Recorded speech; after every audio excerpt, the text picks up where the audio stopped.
Indiana in the Morning, presented by First Commonwealth Bank on WCCS, and it is time now for our interview segments, brought to you by Marcus & Mack, voted best personal injury law firm in the Best of Indiana County contest. Marcus & Mack, a law firm representing injured people. And once again, as we have every Friday, we have Bob Pollock from the Indiana County Extension Office joining us in studio today. Bob, how you doing? Good. How are you? Doing okay. A little Good. Nervous, but we'll see how we go because I like to focus. You focus on the grand things, the bigger pictures with farms and things like that. I tend to be more, at least my knowledge is towards the backyard gardener spectrum. But as the backyard gardener now goes into the season, I imagine things have already been planted. I went out in Mom and Dad's raised bed. They've already got their lettuces planted. Yes. So should be a good time to start planting if you haven't already. This was one of those springs where you could have taken a chance and stuck things in earlier than you normally could have if you would have, if the soil was dry enough. That was the other issue that we had all spring. All the rain we had, amazing. Yeah. So that limits when we can do things. But, temperature-wise, you could have taken a chance this year. Last night was a little chilly. Maybe that's our little bit of a correction, and we'll be okay from here on out. We'll see how it goes. So this will be the prime time if you're growing those backyard vegetables. This would be good. Sure, so we kind of group the vegetables into cool season crops and warm season crops, and usually once we hit that Memorial Day weekend, we feel pretty safe. And the odds are that we're not going to have a freeze event or cold enough weather that we can't get to it and plant out our warm season crops. So that would start to be although tomatoes can be a little hardier, we can slip them in a little sooner than some of the other things, but especially the vine crops. Yeah, like your peppers and things like that. Peppers are a little more sensitive, and then of course cantaloupes, muskmelons, watermelons, cucumbers, all those tend to go in that warm season category. And melons, when we like to wait, till soil's warmer, temperatures are warmer, danger of a lot of colder weather's over. Yeah. So that we can get those in and get them growing. So this cold snap may be the last of it. We're hoping anyway. We'll see. If you have a question for Bob, by the way, you can give us a call now, 724-479-1160, 724-349-WCCS. One of the things that I note that I keep hearing about, no matter when it happens, especially with the tomatoes, blight. Right. I mean, you're always on the lookout for it. Right. That's always a potential problem that we can run into on any given year. And, of course, people tend to group things together as blights. There's a number of different diseases that can affect a variety of crops, but including tomatoes especially. And sometimes we group those into, we just call them, I plant as a blight. And there are various kinds of those. They can attack at different times. So we have bacteria that can cause infections. Yeah, I was about to say bacterial infection. Speck and bacterial spot.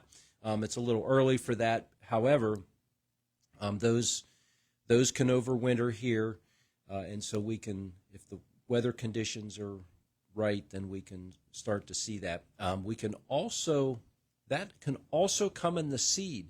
So even if you buy seeds and grow your own plants, that bacteria can be in that seed. So you unknowingly, you might be doomed before you begin. Correct. Or the potential's there for it to happen. If we have drier weather and you take care of things properly, you can minimize the risk of that. If you stake your tomatoes, the bacteria can overwinter actually on the stakes. Oh, wow. And so then you use those year after year, and so you can introduce that on there pretty much unknowingly. So we have to do sanitation. Yeah, I was about to say sanitation efforts or new stakes. Use new stakes, or we treat those so that we can help minimize the risk there. Septoria leaf spot, early blight. So early blight, that's one that has the blight name in it. Yeah. Those again are here over winter and potentially can affect the crop from the get-go. Late blight, of course, is the one that really we think about. It's too early for that. Okay. That typically gets blown in on storm fronts throughout the season. And there's other, insects and diseases can move in here. You can have everything clean. You can do everything right. You can have everything sanitized and even have, the plants protected, and we can still get introduced at some point in the season. So with the weather, obviously the weather is a factor to all of this, not just the conditions of it, but also carrying it in. Is it possible to predict if it's going to be a bad season for blight? So, yes, we can. Looking at the weather patterns, if we have warmer, wetter conditions, it's about the wetting period on the plant itself. Mm-hmm. So the longer the leaves, and once the crop gets on there, that remains moist. Mm-hmm. And just humidity also factors in. And just like a lot of things, if it remains moist for a while, it's going to get mildew or whatever, and it's going to turn bad. Yes. Yikes. Yeah, and usually when things are drier, and that's why one of the practices we try to, of course, when we get rain, the whole plant gets wet, but so that we can't really control too much unless we have a structure to grow in where we can mm-hmm. keep the plants dry. Mm-hmm. When they're out in the garden or out in the field, we have limited ability to do that.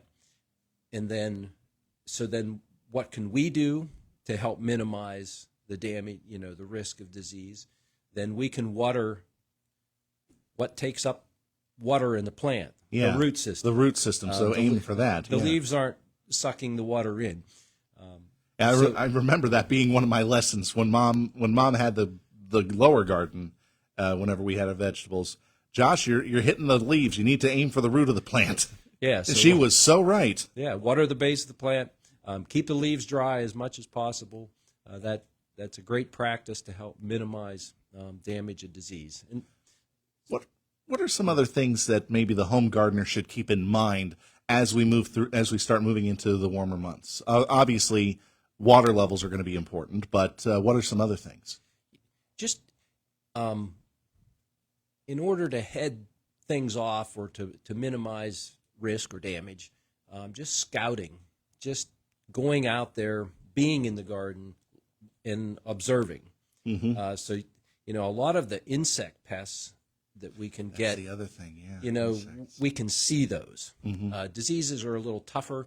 But insects, if we're looking at the plants, we can, and if we look at the tops of the leaves and the bottoms of the leaves, then we can start to see things and head them off or have enough time to do something about it before much damage occurs. So aphids, are one that can get on there, but typically they're on the undersides of the leaves. Yeah, so mites, spider mites are the same way. Mm-hmm. Thrips also. Thrips are pretty small. Mites are pretty tiny. Aphids we can see without magnification.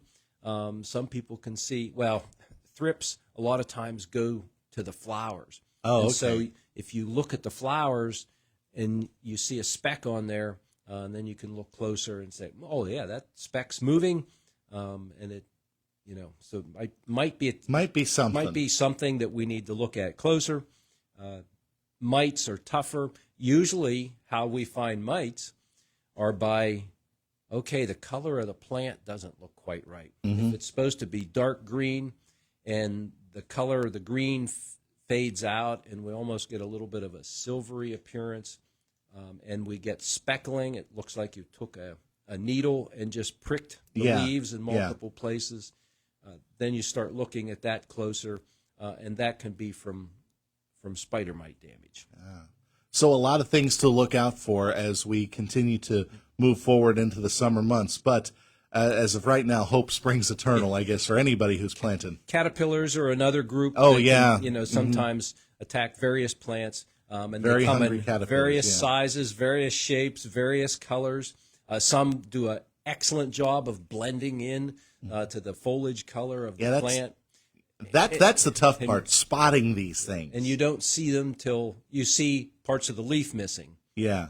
And then you can look closer. But, again, with a lot of caterpillars, you can hand pick those off. Yeah. Some of them tend to run in groups, and so you can find a group of them and just, clean them off, and that will take care of the problem. The hornworm, tomato hornworm is an example of that. Shoo, that's a lot to think about. Early planted crops, like the cole crops, cabbage, broccoli, cauliflower, those can get attacked by flea beetles, which are a little black beetle, visible by looking, but they will start and feed and cause little tiny holes on the leaves of those plants. And again, very controllable, but again, it's noticing. And they can do, when plants are tiny, they're more susceptible to that. Yeah, so obviously, because they're young. Yeah, they're not as hardy yet. Getting transplants in the ground, and then really watching them, for those first few weeks until they start to, the root system takes hold in the ground, and you start to see new growth on there. But observing them when they're younger and catching things then can be the difference between having those plants there and having them not do well. Things the home gardeners needs to keep in mind as we move forward in this season. It's a lot of work, but I tell you what, when you get the flowers blooming and the vegetables start coming up, it's all worth it. Yep. Bob, thanks very much for joining us on Indiana in the Morning and talking about things the home gardener needs to keep in mind as we move through. Thanks again. And I hope to hear from you next week, too. I'll be listening in at least. All right. Bob Pollock joining us on Indiana in the Morning. Our interviews presented by Marcus and Mack, voted best personal injury law firm in the Best of Indiana County contest. Marcus and Mack, a law firm representing injured people. 7:58 at Indiana in the Morning. And coming up in our next hour, we're expecting an appearance by Bubba Brewer from Allied Powers Wrestling Federation. They're putting on a show at S&T Bank Arena next month to benefit the Teddy Bear Fund Drive. So we hope to talk with him in our next half hour. And, of course, we have an interview as well with Byron Stauffer of the County Office of Planning and Development in our next hour as well. So it's another busy day here at Indiana in the Morning. The Fox News headlines coming up and the latest from the newsroom after that.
44 in Indiana with sunny skies. Good morning. I'm Josh Whittison on WCCS 101.1 FM, AM 1160, WCCSradio.com. 8:02 on this 31st day of May 2024. Fire departments in the northern part of Indiana County were busy Thursday with multiple calls, including 2 vehicle accidents, but the first call of the day was a structure fire at 11:49 in the morning on East Creek Road in East Mahoning Township. Marion Center, Plumville, and Rossiter and Clymer fire departments were initially called out, along with the RIT team and Citizens Ambulance. Marion Center fire officials now providing an update. That barn fire was knocked down by the property owner, and firefighters came along and finished the job. The fire was held to Marion Center units only. All the other units were canceled en route.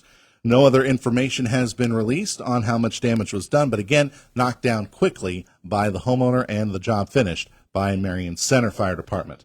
At 4:12 p.m., the first of the 2 vehicle accidents of the day reported on Route 240 in Green Township. Commodore Fire Department, State Police, and Citizens Ambulance were dispatched. Details on the crash have not been released. The second accident was on Musser Road in Rain Township, and that brought the Marion Center Fire Department out once again, along with State Police. Fire officials are saying it was a 1-vehicle accident, and the area of Dales Road, no injuries were reported. However, the Marion Center fire officials now reporting that one person, the driver of the vehicle, a man, fled on foot. State police are currently looking for that suspect. WCCS News Time, 8:03, news brought to you by InFirst Financial Advisors.